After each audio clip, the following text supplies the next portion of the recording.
Matt Barrie, Dan Mullen here, ESPN College Football YouTube channel. The Week 11 preview, second college football playoff rankings came out last night. Same as it ever was. The top 5 teams went on to be victorious. But we finally have some good matchups to talk about this week. Had some last week, but when I say the word finally, Coach, because we still don't know what Michigan is other than a big off-the-field story. And their best win at this point, Rutgers. They get Penn State.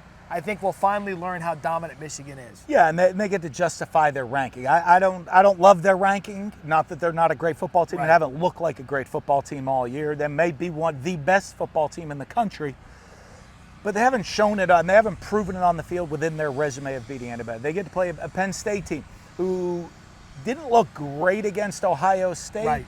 However, when you look at them, how they've played defense all year long, they've been a dominant team and a great defensive team. So we'll really see what Michigan is all about. They get a quality win. I think it justifies their ranking. There you go. Because you look at the last 3 weeks, they've got Penn State, Maryland, Ohio State. So 2 of the last 3 are against top 10 teams, one of them the number 1 team in the country. So I think getting a game from Michigan at this stage of the season with everything else going on, if they go out and thump Penn State, who again is in the top 10, then you're thinking, all right, look, like you said, justify the ranking, and the noise about not playing anyone can at least subside a bit. Yeah, and we get to see, really. I mean, the J.J. McCarthy, is he a Heisman candidate or Right. not? Well, let's go play a top defense and see what you can do on the road. Blake Corum and that offensive line, they dominate people running the football. Let's go see what you can do against a great team. Now, the defensive side of the ball, Michigan's been one of the best defenses in America. Penn State's offense has been up and down at different times during this year, but again, a chance for them. You go make them a statement, justify, hey, offense, defense, special teams, we are a legit team. Look at how we handled a top 15 per team on the road. Yeah, and look, another team that have been battling, they haven't played anybody yet, is Georgia. Georgia's played 2 ranked teams now. They had Kentucky, handled Missouri last week. Now they've got number 9, Lane Kiffin and Ole Miss coming to town, who's 8-1 for the second consecutive season, but they just haven't been able to get over that hump of really good story, really good team, not able to play for the SEC championship. They've got a tough one in Athens, but conversely, Georgia's got a tough offense, Jackson Dart, and that team to face. Yeah, this is a show-me game. You know, Georgia's won 2 straight national titles. Yep. But that was last year. That's not this year. Right. This year's team counts, and it's all about this year. And Georgia has the 1 win over Missouri, who's currently ranked in the top 25. But this is the game right now for you to back it up. If you want to get back to that number 1 ranking, I think a win by this week by Georgia potentially puts them back to be number 1. Why? Because they may be the best team in the country. They're the defending national champions. But again, their resume this year hasn't shown anything. Let's just go show that now we have back-to-back top 25 wins. We did it. We beat a top team. Now we deserve that number 1 ranking. How they're going to have to do it, though, they're going to have to, their defense, who has looked, have responded when they've needed to. I don't know if they've played an offense with the firepower that Ole Miss is going to bring offensively into this game. So I think that is going to be a great challenge. On the flip side of the ball, the Georgia offense, without Brock Bowers, whether he's back, how soon he gets back, we're going to see. They, again, have responded when they've needed to. Maybe not looking dominant up and down the field, but you know what? Who else has responded that's going to be really interesting?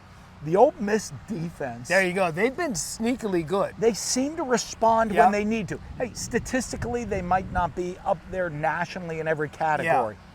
But when they need to make a play or make a stop, they step up and make a stop. This is a big show-me game. Georgia, show me you're number 1.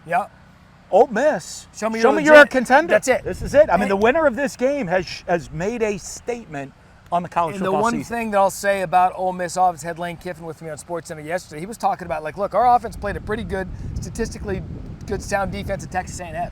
So we just came out of a Texas A&M game with a lot of confidence. We'll go to Georgia. Cannot wait to watch that one. That's actually on ESPN, 7 p.m. Eastern, 7:30 p.m. Eastern.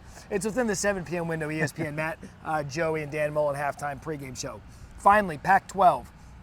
Washington got Alex Grinch fired as USC's defensive coordinator last week. They hung 52. Now they go back home against a much different defense in Utah, who, look, offensively, Utah's not doing it, but defensively, Kyle Whittingham and that group's always going to be able to do it. Against the Washington offense, came out of their shell last week, came out of their slump. this is one to at least keep an eye on in the Pac-12. Absolutely. Well, Washington's a team that not in the top 4 right now. Yeah. And potentially they have one of the best wins in the season in the win over Oregon. Mm-hmm. They're going to play a tough schedule down the stretch when you look at it. And again, a show me. They're a team that we know looks like an unstoppable offense. Yeah. But now they're playing one of the best defenses in America. I think this is an opportunity for them. This week, there's a chance to shake some things up. Washington, down the stretch of this season and how their schedule is going to play out, and it really starts with this game at home against Utah, has the chance to make a statement that they belong in that top 4, and if not even higher with the number of quality wins they're going to get. We kept talking about, will the Pac-12 knock each other out with the quality and depth of the league? It hasn't happened yet. Washington has answered the bell. Now, maybe closer week in, week out than you want to be. Right. But you know what? When you're playing great teams every single week, it's hard to sit up there. You're not going to show up and blow out great teams every week. You're going to have to battle to wins, and that's what Washington's done. And that's why I would say also keep an eye, be careful, Oregon. You've got USC. I know they're out of the Pac-12 championship conversation, playoff conversation. They fired the defensive coordinator. But that's a game that I'd say They got a Heisman Trophy winning just quarterback. watch They have out. athletes and they can score. Here's what I've said for the last few weeks. Chaos is coming, and we expect it again. Week 11 of the college football season here on the ESPN College Football YouTube channel. Give me something I can feel. Light a cigarette.